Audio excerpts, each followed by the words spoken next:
নমস্কার সবাইকে। এই 1 জুলাই আসার সাথে সাথে আমাদের ফিনান্স অথবা ইনকাম ট্যাক্সের রুলের মধ্যে বেশ কিছু চেঞ্জেস এসছে। তা আজকে টোটাল 6টি পয়েন্ট নিয়ে আলোচনা করব, যে নিয়মগুলো আমাদের জানা একান্ত প্রয়োজন। 1 নম্বর হলো ইনকাম ট্যাক্সের ডেডলাইন।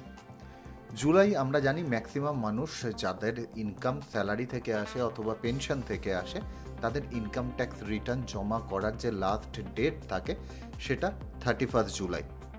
এখনও পর্যন্ত যে নিয়মটা ছিল এর আগের বছর পর্যন্ত আমরা বলতে পারি যে ছোট বিজনেসম্যান থেকে শুরু করে স্যালারিড পার্সন যারা আছে সবার ক্ষেত্রেই যে ডেডলাইনটা ছিল সেটা 31 জুলাই ছিল। কিন্তু এ বছর থেকে যে নিয়মটা করেছে, যাদের ছোট ছোট বিজনেস আছে তাদের ক্ষেত্রে কিন্তু ডেডলাইনটা 31 আগস্ট করা হয়েছে। সোজা ভাষায় বলতে গেলে যাদের ইনকাম ট্যাক্স রিটার্ন আইটিআর 1 এবং আইটিআর 2তে করতে হবে, তাদের ইনকাম ট্যাক্স রিটার্ন অবশ্যই 31 জুলাইয়ের মধ্যে জমা করতে হবে।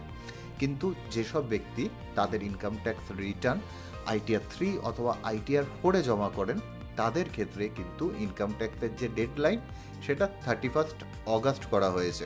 এখন অনেক মানুষের মনে প্রশ্ন জাগতে পারে যে আমরা যদি এই ডেডলাইন ক্রস করে ফেলি তাহলে কি হতে পারে। সেক্ষেত্রে আমাদের উপর একটা কিন্তু পেনাল্টি পড়তে পারে। সেটা হলো আপনার রোজগার যদি 5 লাখের মধ্যে হয়, সেক্ষেত্রে আপনাকে 1000 টাকা লেট ফিস জমা করে তারপরে আপনার ইনকাম ট্যাক্স রিটার্ন জমা করতে হবে।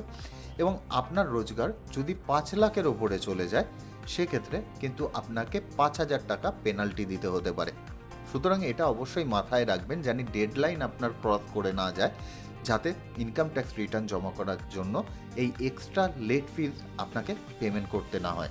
2 নম্বর যেই জিনিসটা গভর্নমেন্ট অ্যানাউন্স করেছে সেটা হলো আমরা আধারের সাথে আমাদের যে ইমেল আইডি আছে সেই ইমেল আইডি কিন্তু এই 31 ডিসেম্বর পর্যন্ত 2026 এর মধ্যে আমরা যদি আপডেট করে নিই আমাদের আধার কার্ডের সাথে আমাদের ইমেল আইডি, সেক্ষেত্রে আমাদের কিন্তু কোনো ধরনের কোনো পেমেন্ট করতে হবে না।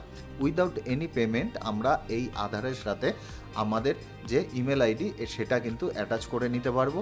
এবং এটা আপনি আধারের যে অ্যাপ আছে সেই অ্যাপে অথবা ওয়েবসাইটে গিয়েও কিন্তু আপনি আপনার এই ইমেল আইডি আধারের সাথে অ্যাড করতে পারেন। 3 নম্বর হলো আমাদের পাসপোর্ট ফিস কিন্তু এই জুলাই মাস থেকে বেড়ে গেল।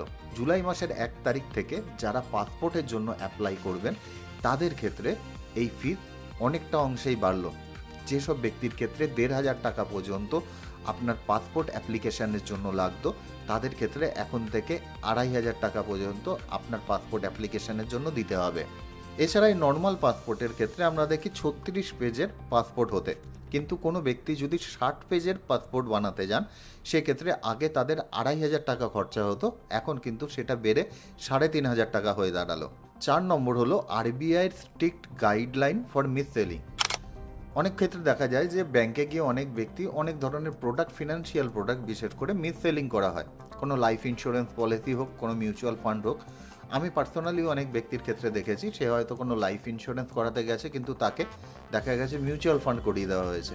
এই ধরনের সিচুয়েশান কিন্তু অনেক সময় হয়। আমি কোনটা ভালো মন্দ সেদিকে যেতে চাইছি না, এই ধরনের মিস সেলিং অনেক সময় হয়। এই ধরনের মিস সেলিং যাতে না হয় তার জন্য আরবিআই কিন্তু অনেক স্ট্রিক্ট হয়েছে। সেক্ষেত্রে আরবিআই বলেছে কারো ক্ষেত্রে যদি মিস সেলিং করা হয় সেক্ষেত্রে কিন্তু তার পুরো টাকা ব্যাংকের তরফ থেকে ফেরত দিতে হবে। এছাড়া ব্যাংক প্রমোশনের জন্য কাস্টমারদের ফোন করতে থাকে এবং সেই ফোন দেখা যায় যে অনেক সময় এমন সময় ফোন চলে আসে যেটা অনেক ক্ষেত্রেই বিরক্তিকর হয়ে দাঁড়ায়। এর জন্য আরবিআই কিন্তু একটা টাইম লিমিটও সেট করে দিয়েছে। এখন থেকে এই ধরনের ফোন যদি ব্যাংকের তরফ থেকে করতে হয় সকাল 9টা থেকে সন্ধ্যা 6টার মধ্যে করতে হবে। এইচডিএফসি ক্রেডিট কার্ড ব্যবহারের সময় দেখা যেত যে এয়ারপোর্ট লাউঞ্জের যে ব্যবহার ছিল সেটার ক্ষেত্রেও কিন্তু এইচডিএফসি অনেকটা স্ট্রিক্ট হলো। এইচডিএফসি এখন থেকে বলছে যে আপনি যদি আমাদের ক্রেডিট কার্ড ব্যবহার করেন এবং সেক্ষেত্রে আপনি যদি আগের কোয়ার্টারে 60,000-এর উপর সেই কার্ড থেকে খরচা করেন, সেক্ষেত্রেই কিন্তু আপনি এয়ারপোর্ট লাউঞ্জের ফেসিলিটিস নিতে পারবেন। উদাহরণস্বরূপ যদি বলা হয় তাহলে আপনি যদি এপ্রিল থেকে জুন মাসের মধ্যে যদি 60,000 টাকার কোনো ধরনের কোনো খরচা করেন এইচডিএফসির ক্রেডিট কার্ড থেকে, তাহলেই কিন্তু আপনি জুলাই থেকে সেপ্টেম্বর কোয়ার্টারে এই এয়ারপোর্ট লাউঞ্জের সুবিধা নিতে পারবেন। এছাড়া এসবিআইও কিন্তু যেই খবর পাবলিশ করছে তাতে বোঝা যাচ্ছে যে এসবিআই যে রিওয়ার্ড পয়েন্টগুলো দিত তাদের ক্রেডিট কার্ড ব্যবহার করার জন্য। বিশেষ করে PhonePe SBI card purple and PhonePe SBI card select black, এইসব কার্ডের ক্ষেত্রে যে রিওয়ার্ড পয়েন্টের সুবিধাগুলো এসবিআই দিত সেগুলোও কিন্তু তারা রিভাইজ করবে। এইসব কার্ডের ক্ষেত্রে তারা কিন্তু সিগনিফিকেন্টলি যে রিওয়ার্ড পয়েন্ট আছে সেগুলো কমাতে যাচ্ছে এবং এক্ষেত্রে কিন্তু একটা মান্থলি ক্যাপেরও এসবিআই ব্যবস্থা করতে যাচ্ছে। আপনারা চাইলে বিস্তারিত তথ্য গুগলে সার্চ করে দেখে নিতে পারেন। আশা করি ভিডিওটি থেকে আপনাদের অল্প কিছু হলেও ভ্যালু প্রোভাইড করতে পারলাম। সুজয় বৈদ্য, সাইনিং অফ।